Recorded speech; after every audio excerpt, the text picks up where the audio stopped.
Casi no probó bocado. Se limitaba a dar vueltas al tenedor, raspando el plato, sin siquiera saborear un trozo.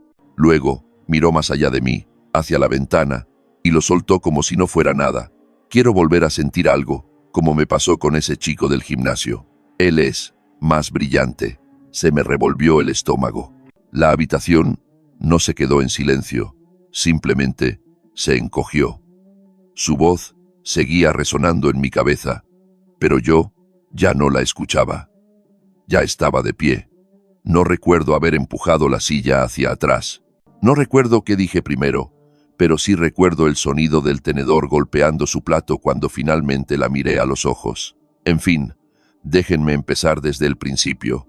Me llamo Adrián, tengo 34 años, trabajo de noche como vigilante de seguridad en una discoteca del centro, de esas donde la gente lleva gafas de sol en el interior y cree que pedir un reservado con botellas los convierte en la realeza.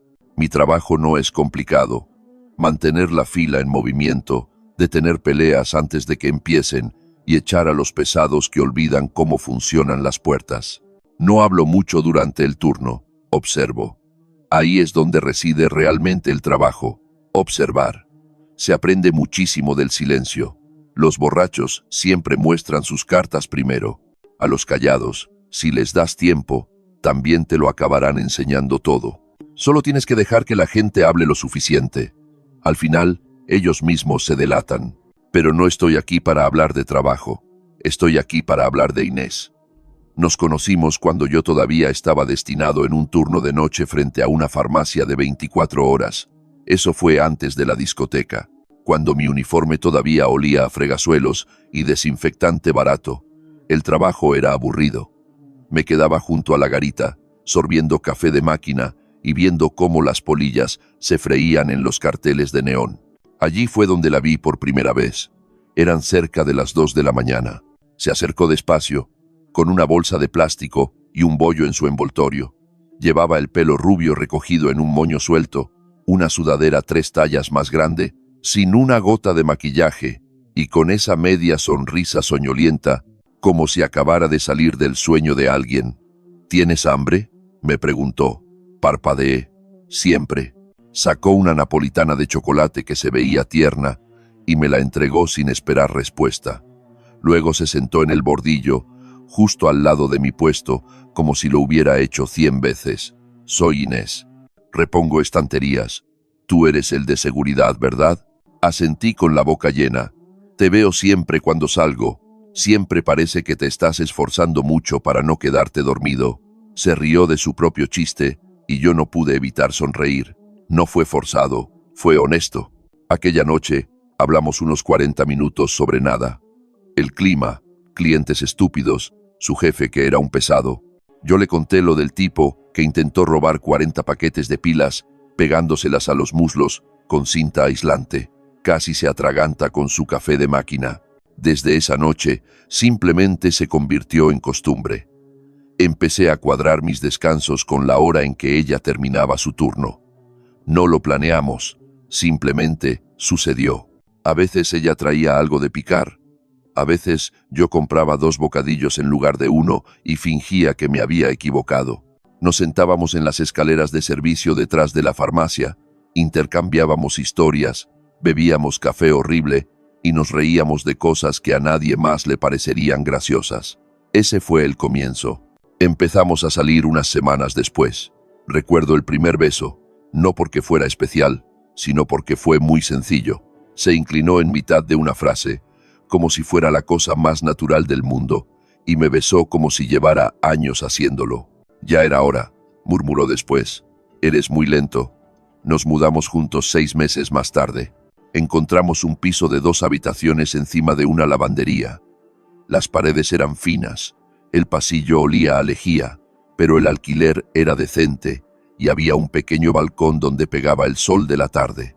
En nuestra primera mañana allí, hizo café en una cafetera italiana abollada y dijo: «Siento que este es un lugar donde podríamos permitirnos ser aburridos».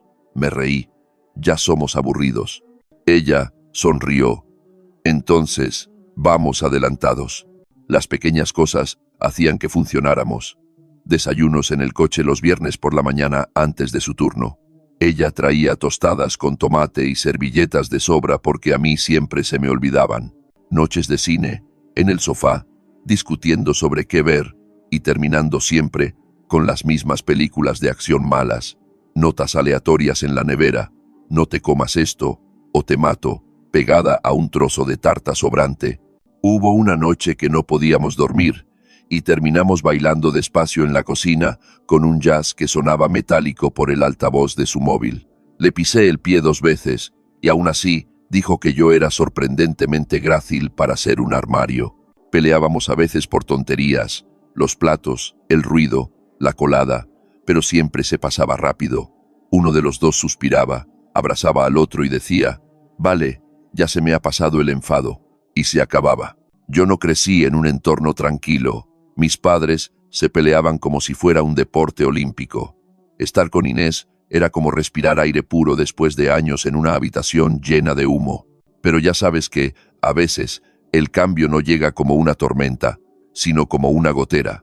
Lento, silencioso, y para cuando te das cuenta, el suelo ya está podrido. Así empezó con ella, sin grandes peleas, sin gritos, simplemente menos. Menos charlas, menos risas, menos apoyarse en mi hombro durante las películas. Al principio, pensé que era el trabajo.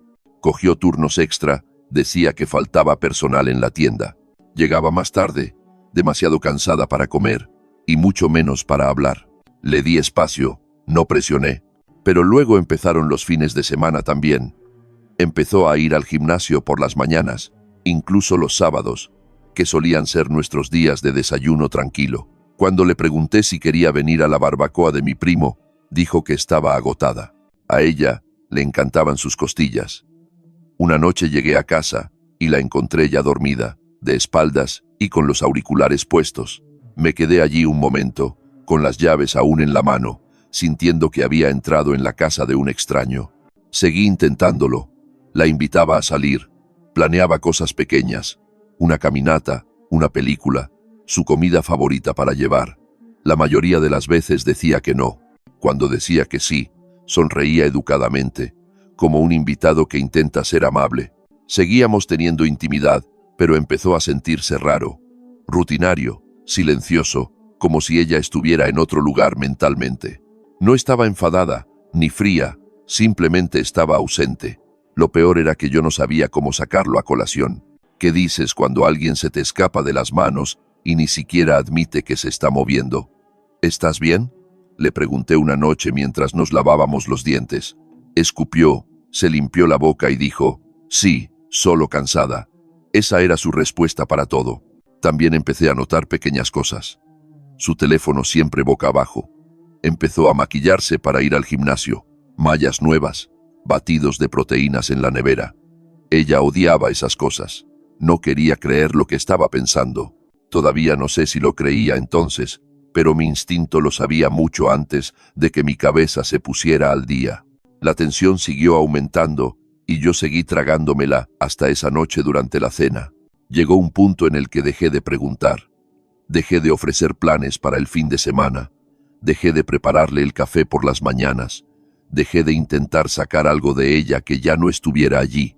Sentía que siempre llegaba un paso tarde, como si cualquier energía que solía vivir entre nosotros ya se hubiera mudado y hubiera dejado las luces encendidas por pura costumbre. Ella seguía haciendo la colada, seguía doblando mis camisas como a mí me gustaba, seguía pagando su mitad de los gastos a tiempo, a veces seguía dándome el beso de buenas noches. Eso era lo que más me descolocaba.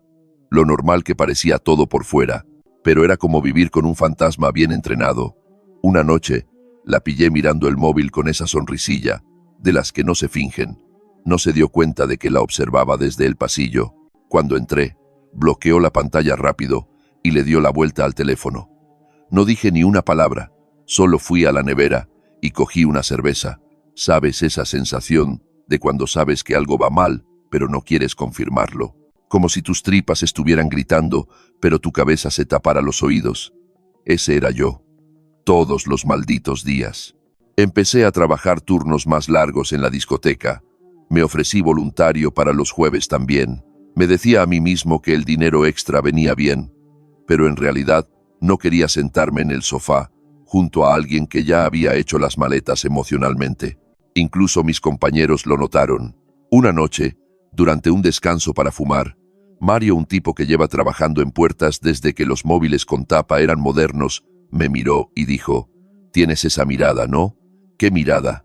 «La de que tú sigues en el sitio, pero ella ya se ha ido». No respondí. Me quedé mirando el callejón, viendo el vapor salir de una alcantarilla. Genial. Entonces llegó ese martes. Nada especial, solo otra tarde tranquila. Llegué a casa tarde, con los hombros doloridos y los ojos irritados. Ella ya había puesto la mesa. Pasta, pan de ajo, una ensaladita al lado, una vela encendida. Casi sonreí. Nos sirvió vino a ambos, se sentó y empezó a juguetear con la comida, dando vueltas al tenedor, sin comer. Tenía los ojos fijos en la ventana, como si estuviera proyectando una película que solo ella podía ver. Había algo en su forma de sentarse, en cómo apretaba los labios cada vez que yo alargaba la mano hacia mi copa. Sabía que iba a pasar. Solo no sabía qué. No me miró cuando habló. Su voz era suave, casi demasiado silenciosa para la habitación. «Quiero volver a sentir algo». Me detuve a mitad del bocado. Ella siguió, sin dudar, sin preámbulos, como me pasó con ese chico del gimnasio. Él es más brillante, más despierto, ¿sabes? Mi tenedor chocó contra el plato. No me moví. Ella seguía sin mirarme. Sonríe más, habla con las manos, siempre tiene historias. Es estúpido, lo sé, pero a su alrededor me siento diferente. El silencio que siguió fue de esos que espesan el aire. La miré fijamente. Mi corazón no latía rápido. No tuve visión de túnel, solo un calor lento que subía por mi pecho. No era celos, ni siquiera el corazón roto, solo rabia, de la silenciosa, de la que aparece tras meses de morderse la lengua. Me levanté, no rápido, no gritando, solo empujé la silla, doblé la servilleta y me puse de pie. Ella se sobresaltó ligeramente, no de miedo, sino de sorpresa, como si esperara que me quedara allí sentado a aceptarlo, como si fuera a preguntar: «¿Qué significa esto para nosotros? ¿Podemos arreglarlo?» «No», dije. «¿Quieres sentir algo? Siéntelo, pero no con mi tiempo y no en mi casa». Abrió la boca, quizá para protestar, quizá para explicar, pero yo ya estaba saliendo. No pegué un portazo, no hice una maleta, solo cogí mis llaves y me fui.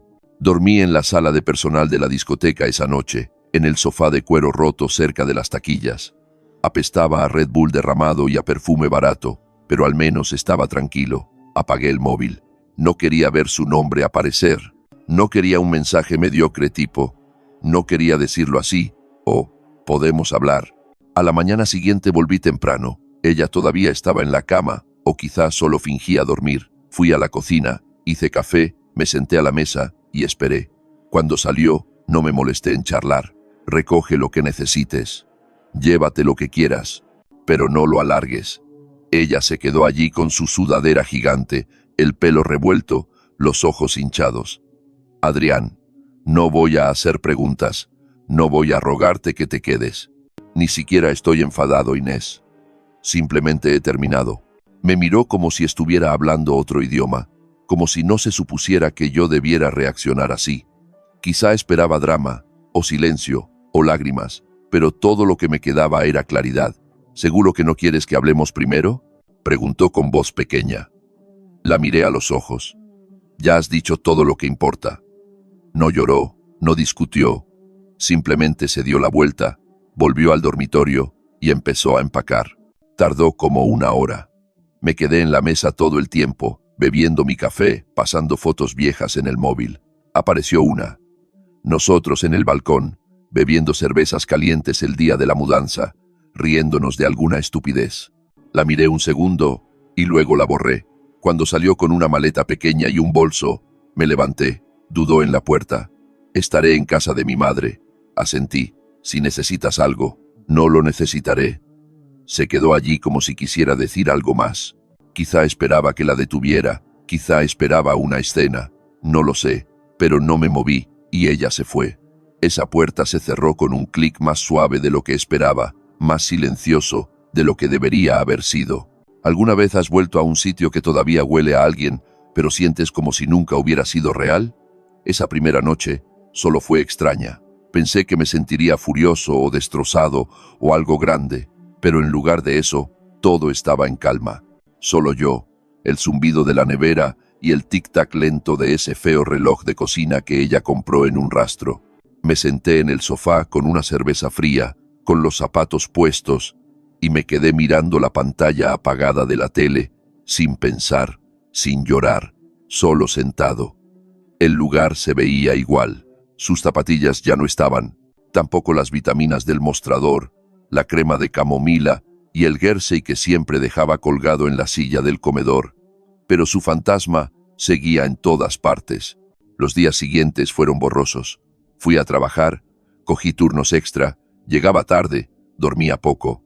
El silencio empezó a posarse como el polvo, y cada noche me encontraba revisando el móvil. No porque quisiera que llamara, sino porque una parte de mí esperaba que lo hiciera. Te pasas años respondiendo a mensajes de ve con cuidado o compra leche, y de repente, nada. Pero después de 4 días, escribió: si decides volver atrás, estoy en casa de mi madre, me encantan las rosas. Eso decía. Lo leí 3 veces, luego dejé el móvil. Ni una disculpa, ni una pregunta, solo eso. No respondí. ¿Qué había que decir? Ella quería fuegos artificiales. Ahora tenía fuego. Yo no iba a fingir que la cerilla no quemaba. Lo curioso es que, cuando dejas de intentar arreglar algo, empiezas a notar lo roto que estaba en realidad. Empecé a cocinar de nuevo, no porque la echara de menos, sino porque había dejado de hacer cosas por mí mismo. Volví a levantar pesas en el sótano. Empecé a correr unas manzanas por las mañanas. Me apunté a ese gimnasio de boxeo por el que Mario siempre me daba la brasa. Golpeé el saco hasta que se me hincharon los nudillos. Me sentí bien, simple, concentrado. Borré nuestra lista de reproducción compartida. Tiré su champú de la ducha. Me corté el pelo yo mismo. Quedó desigual, pero honesto. Y empecé a dormir mejor. Una noche, unas 3 semanas después de que se fuera, estaba trabajando el turno del viernes en la discoteca. El sitio estaba a reventar. Chicas con tacones demasiado altos, tíos con ropa demasiado apretada, música lo suficientemente fuerte como para agrietar el pavimento. Cerca de la medianoche, estaba haciendo mi ronda habitual, cerca de la barra cuando lo vi. Alto, bronceado, camiseta de gimnasio ajustada, como si quisiera que todo el mundo supiera que hace cruces con polea, riéndose demasiado fuerte, lanzando dinero al barman como si estuviera en un casting para un reality. Me llevó un segundo, pero sí, era él, el chico brillante, el del gimnasio, el que la hacía sentir algo. No reaccioné, solo observé. Pidió un cóctel ridículo con 4 adornos y luego empezó a flirtear con una de las camareras, Clara, una buena chica. Tiene novio, un chaval majo que trabaja en la construcción. Al principio, ella fue educada, pero el tipo se inclinó demasiado cerca, le tocó el brazo demasiado tiempo, dijo algo que hizo que a ella se le cayera la cara. Vi cómo Clara se tensaba. Entonces entró su novio. Debieron cruzar la mirada porque de repente él estaba a su lado preguntando qué pasaba. El tipo brillante sonrió, se encogió de hombros, dijo algo sobre que solo estaban hablando. No tardó mucho en escalar. Las voces subieron de tono. Una silla se movió. Se derramó una copa. Clara intentó ponerse entre ellos. Su novio cerró el puño. Ahí fue cuando me moví. Entré por el lado, tranquilo. Agarré al tipo del gimnasio por el codo, con firmeza pero sin agresividad. «Vamos a dar un paseo», dije, señalando hacia atrás. Intentó zafarse. «Yo no he hecho nada», ladró, inflando el pecho. «¿Esta es tu idea de seguridad?» No respondí. Solo mantuve el agarre firme. Afuera, empujé la puerta y lo saqué. El callejón estaba frío. Contenedores, humo de las rejillas de la cocina. Silencio. Se dio la vuelta, tambaleándose un poco. «¿Tienes algún problema conmigo, grandullón?» Di un paso adelante, con las manos relajadas a los costados. No estaba enfadado, solo harto. «Has vuelto a tocar al personal. La próxima vez no saldrás caminando. ¿Entendido?» Parpadeó como si no pudiera creer que le estuviera hablando así. ¿Quién te crees que eres? Lo miré directamente a los ojos. Nadie importante, solo el tipo que limpia lo que ensucia a la gente como tú.